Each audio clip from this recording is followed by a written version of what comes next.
जय श्री राम। बाल्य विवाह प्रतिबंध आईन तथा शारदा एक्ट बा आपको कहीपर चाइल्ड मैरिज प्रोहिबिशन एक्ट। ये एक्ट कौन? एक्ट जानिया पूर्व प्रथम बाल्य विवाह जान समय थिला। बाल्य विवाह बहुत मात्रा प्रचलित होता। कम एज रे पुओ झील को मैरिज कर दि जाऊला, जो पुओ मानकर लाइफ तो सेफ हो जाता कि झील मान लाइफ स्पॉइल हो जाता। जमीक वुमेन एम्पावरमेंट हो पार ना, से घर रही जाते।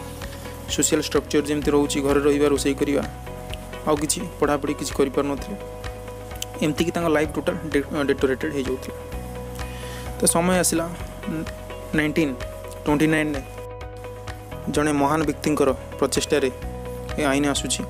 ना हूँ हरविलास शारदा, जी कि सारा जीवन ये आईन को आने बहुत चेष्टा करते, परिश्रम भी करते।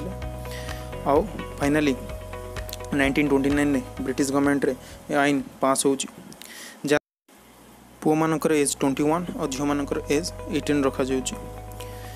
जदि आम आयुर्वेद को पलैबा, जमी गॉड ऑफ आयुर्वेद कहुच्छे धन्वंतरी, तो आयुर्वेद अनुसार जोटा को मैच्योर्ड एज बा परिपक्व होगापाई मिनिमम 16 ईयर लगुच झील मान को, तार मिनिमम 3 वर्ष पर जाए मैरिज करिया दरकार आयुर्वेद अनुसार, जोटा ये हूँ 19 एज आउ आधे 18 एज रखा जाइए।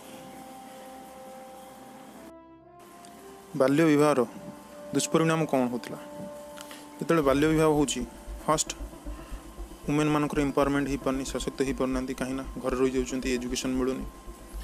सेकेंड चाइल्ड मोर्टालिटी, कम एज रे मैरिज करिया द्वारा जो पिला होता कम एज रो, तो से मृत्यु संख्या भी अधिक होता। और मदर मोर्टालिटी, इवेन कम एज रे प्रसव समय रे माँ मान भी मृत्यु होता। पॉपुलेशन ग्रोथ, प्रॉपर नॉलेज अभाव अधिक अधिक जनसंख्या बढ़ते, पिला संख्या अधिक होता। एगुड़ा था तार डिमेरिट। तो ये जो लॉ अच्छी आप दोषी किए?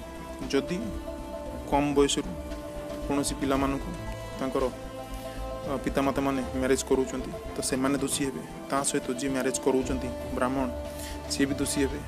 ता सहित जो माने भी से कंडीशन ने प्रेजेंट रोचंती, जमी मैरिज फंक्शन जो माने अटेंड करुचंती से माने भी दोषी। एवं जो माने प्रवर्त होचंती बा मैरिज करिया पई जो माने कहउचंती बा जहाँ को अनुसार मैरिज होची, जो माने मैरिज फाइनल करुचंती, तो से माने भी एते दोषी रहिबा, इन्वॉल्वमेंट तांकर रहिबो। आपई आईन कौन कहूची? दंड कौन रहिबो? 2 वर्ष जेल, ता सहित 1 लाख टंका पर्यंत जोरिमाना भी रहिबो। किंतु एबे आउ एक कमिटी स्टार्ट हो सारी, जहाँद्वारा झील मानकर जो मैरिज 18 अच्छी 21 करने बिल चली।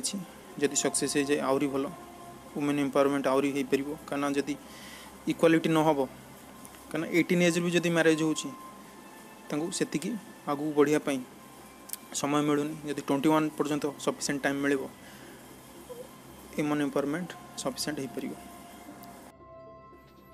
आशा करी अधिक लाइक सब्सक्राइब और शेयर करेंगे। जय हिंद।